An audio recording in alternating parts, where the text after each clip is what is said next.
paano kung halimbawa sinasabi nila kasi ito naririnig ko 'to eh. Nako, 40 years na po kami dito.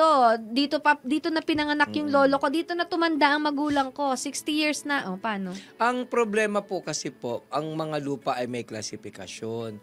May mga lupa po na wala pa talagang titulong pampribado sapagkat sila ay kinikonsider po na pampubliko pa at therefore hindi pa po maaring ariin ng mga pribadong individual. So yung mga lupa na ito at some point maaring maging alienable. Ibig sabihin, pwede nang ariin ng mga pribadong individual. So doon papasok po na ikaw yung nakaposisyon doon, ikaw ang may karapatan na para magawaran ng pagkakataon na makapagpatitulo ng lupa na yan.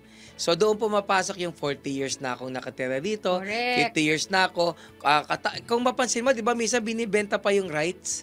Oo. So ba, Correct. ito, bebenta ko Correct, tong lupa ko, wala pa tong titulo kasi sa gobyerno pa to, pero ibebenta ko yung rights, ikaw nang pumalit dito. Bakit? Kasi yung rights na yon, bibilangin mo yon, yung pagstay mo, tsaka yung pagstay niya, para enough for you to be able to cause issuance of a title. So nakakapagpa-issue kayo ng tinatawag na patent dyan. Halimbawa sa miscellaneous sales patent, hindi ko masyadong sigurado para parang 30 years.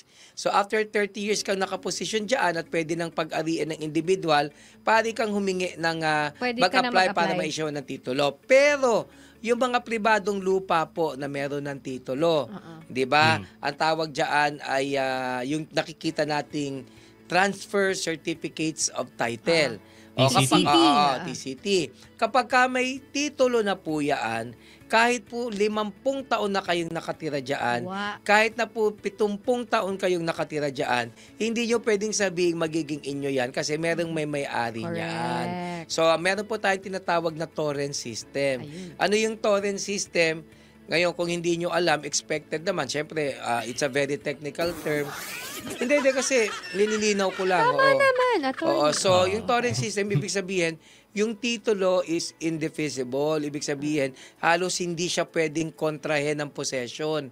So kapag ka nag-occupy ka ng private property, kahit palapit 50 taon ka dyan, kahit dyan ka na nanganak, Wala. hindi ba? O yung mga anak mo dyan na rin nanganak, hindi mo pwedeng maging basehan niya. Kasi minsan naririnig ko yan parang feeling nila may injustice, Ang kawawa daming sila. ganyan. Oo, dahil attorney. matagal na nga sila doon.